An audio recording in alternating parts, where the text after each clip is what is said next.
Bien, vamos a leer unos textos en el libro de 1 Timoteo, capítulo 2, y vamos a leer del 1 al 3, primeramente.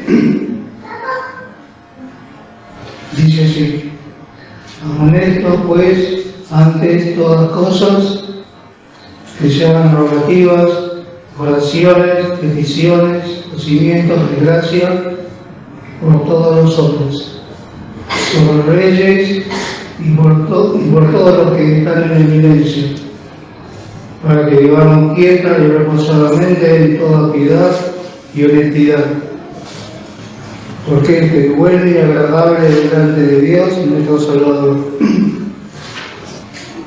Este es un texto muy conocido, inclusive en lo particular también lo leí muchas veces, pero nunca había prestado atención en la primera línea, cuando dice amonesto pues ante todas cosas.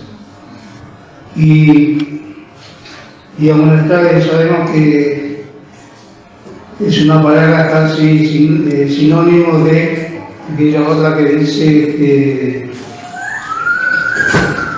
ahora se me fue, exhortar. La diferencia es que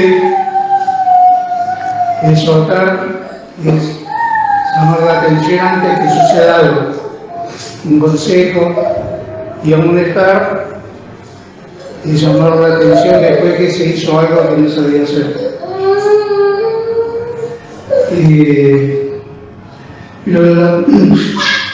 El apóstol Pablo en distintas cartas utiliza uno u otro.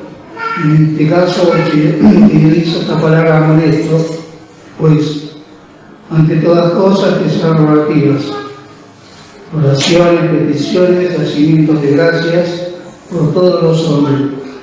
Y este texto también me vino a la memoria por lo que se está estudiando de las enemías, y vimos cómo se aplicaba la oración, o la aplicó tenían estos dos siervos que oraban, y la forma en que oraban, que realmente se manifestaban lo que dice acá, ¿no es cierto? Rogativas, oraciones, peticiones, recibimientos de gracias. Y lo que me llamaba la atención precisamente de todos siervos y de las enemías, por ejemplo, en el libro de Esdras, capítulo 9, el versículo 3, dice: lo cual oyendo yo rasgué mi vestido y mi manto, y arranqué de los cabellos de mi cabeza y de mi barba, y sentéme atónito. En el 6 dice: y dije, Dios mío, confuso y avergonzado estoy para levantar, o disminuir mi rostro a ti, porque nuestras iniquidades se han multiplicado sobre nuestra cabeza, y nuestros delitos han crecido hasta el cielo. Y me llamaba la atención, igual que Nehemías, la atención porque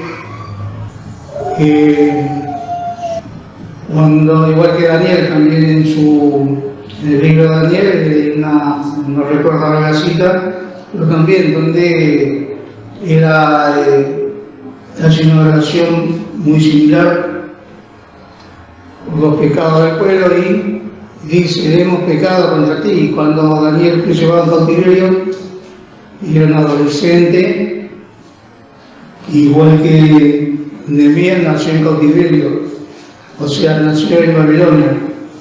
En Daniel 9:5. En Daniel 9:5 dice: hemos pecado, hemos hecho iniquidad, hemos obrado impíamente y hemos sido rebeldes, y nos hemos apartado de tus mandamientos y de tus juicios. Bueno, Nehemías también dice, su oración es muy parecida, muy similar, pero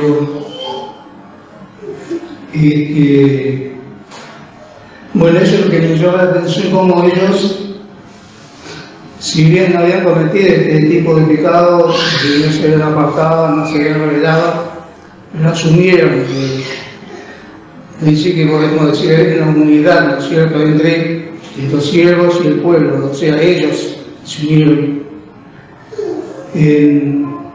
reconociendo, ¿no es cierto?, esta actitud de apartarse de los mandamientos del Señor. Pero a lo que voy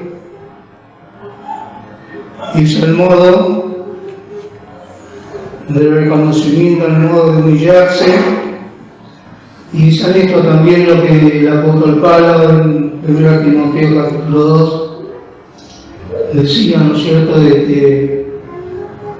precisamente en su carta a Timoteo. Y está buscando lo que significa rogativas. Y lo voy a leer.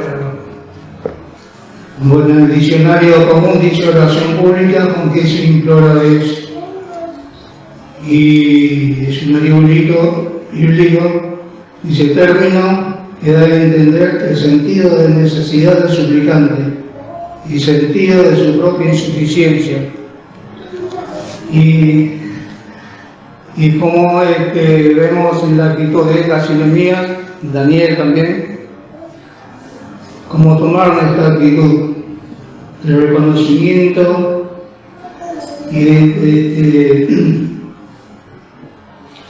y manifestar su necesidad, ¿no es cierto?, de hacer esta súplica al Señor.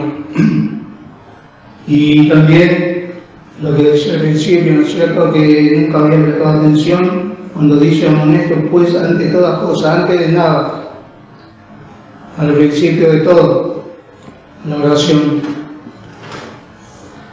Al principio de todo, presentarse al Señor y hacer este tipo de petición, o como dice acá, rogativa, lo que significa un reconocimiento, una súplica, una humillación, ¿no es cierto?, delante del Señor. ¿Sabes? Se escucha una de mis cuñadas que vive acá en Lomas, cuando ahora son pentecostales, pero cómo cambia la actitud de la voz, el tono, es como si estuviera suplicando cuando no se acordaba a esta hermana que una de las de Parda había una que oraba, cuando oraba también oraba en este aspecto, en esta forma, no sé cuál de las, no sé si se acuerdan ustedes, y oraba y tenía esta actitud, ¿no es cierto?, de súplica cuando y esta es la actitud, ¿no es cierto?, lo que enseñaba Pablo y pedía, y exhortaba o amonestaba.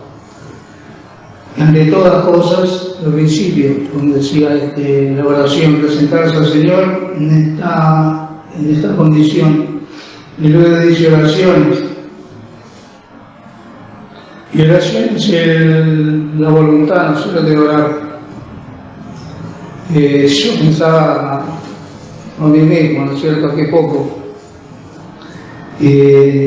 Tengo esta actitud, y después la forma en humildad, en reconocimiento, y igualmente dice luego peticiones. Y peticiones ya cambia un poquito, ¿no es cierto?, del diccionario bíblico también. Dice peticiones o intercesiones, propiamente de acercamiento a Dios con una confianza propia del niño, generalmente a favor de otro. La acumulación de términos indica oración en todas las formas y aspectos conforme a las relaciones indicadas en él. Y esto también me acordaba del texto ahí en Apocalipsis cuando dice, cuando habla de reyes, sacerdotes y reyes, a los creyentes, ¿no es cierto?, de acá, cuando oramos por otros intercedemos, y ese es el trabajo que hacían los sacerdotes en la antigüedad, y También este aspecto, para tener, digamos, 5:10 tiene. Gracias. Y nos has hecho para nuestro Dios, reyes y sacerdotes, que reinaremos sobre la tierra. Y pensaban, ¿cierto?, qué privilegio que el Señor le dio al creyente en muchos aspectos, ¿cierto? Porque lo primero es la salvación. El segundo es el mandamiento que el Señor le dio a los discípulos y que prevalece hasta hoy, ¿cierto? Y de predicar el Evangelio de la criatura. Y también de interceder por otros. Ya dije una vez que el Señor no le dio a los ángeles, ¿no es cierto?, el hecho de predicar el Evangelio. Seguramente lo hizo mucho mejor que el hombre, ¿no es cierto?, que el creyente, que nosotros. Pero el Señor en su sabiduría, conociendo nuestra necesidad, le dio a sus hijos este privilegio, ¿no es cierto?, de predicar el Evangelio. ¿Por qué? Si no lo hiciéramos, y cuántas veces la exhortación, como decía el Señor, se ubica ahí en San Juan 8:24, no. Cuando dice, lean las Escrituras, porque en ellas tenéis, 5:39, lean las Escrituras, porque a vosotros os parece que en ellas tenéis la vida eterna, y ellas son las que dan testimonio de mí. Si no tuviéramos que hacer el Señor no nos hubiese dado este mandamiento, seguramente que seríamos bastante vaguitos, ¿no? Y también el hecho de interceder por otros.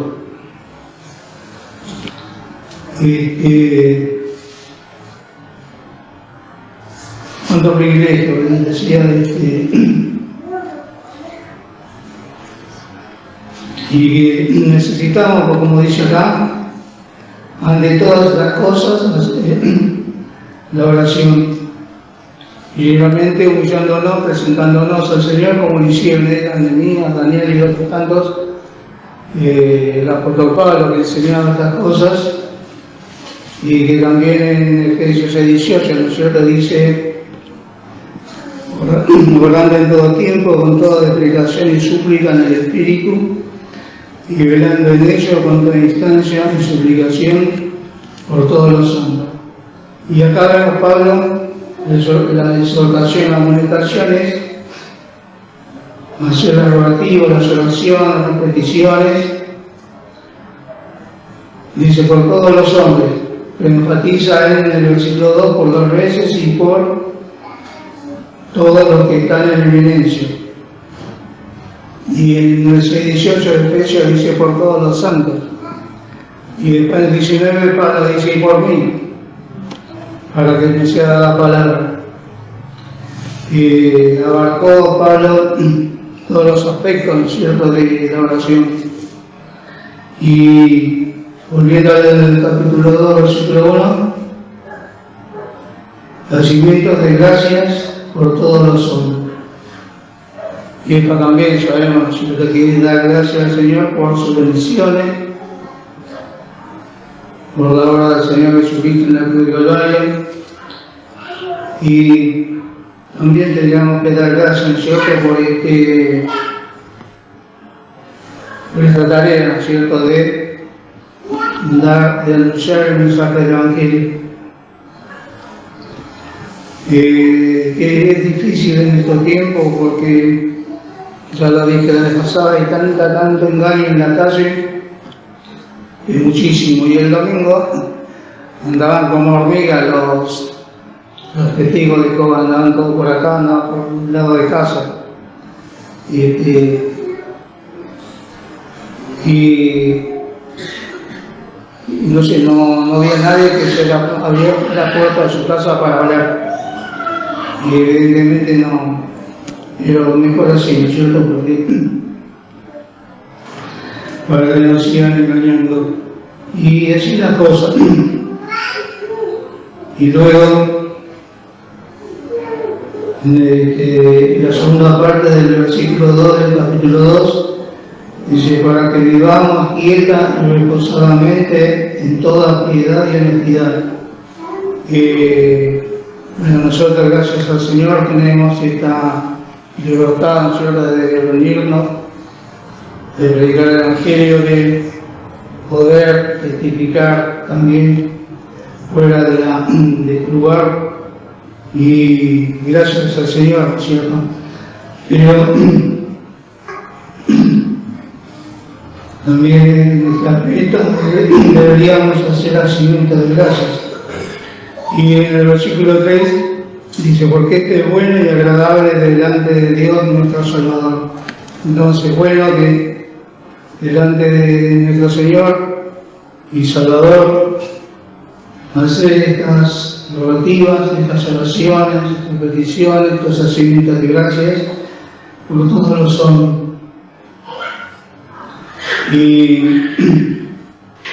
Y a veces me pongo a pensar, por ejemplo, lo que está pasando ahí en Ucrania, entre Ucrania y Rusia. Y pienso, ¿no es cierto?, que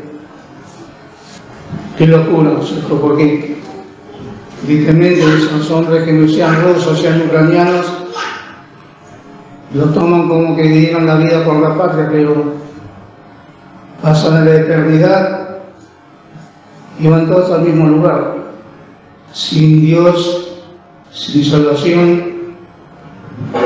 Y no sé, a mí me pone, no que me pone, digamos, en el aspecto que me da bronca, sino es triste, es muy triste todo eso. Así que bueno, el Señor nos enseña entonces a orar de esta manera. Y no solo acá, ¿no es cierto?, sino también o sea, en público acá y también en lo privado, en nuestros hogares, en la cámara secreta. Que el Señor nos pueda bendecir.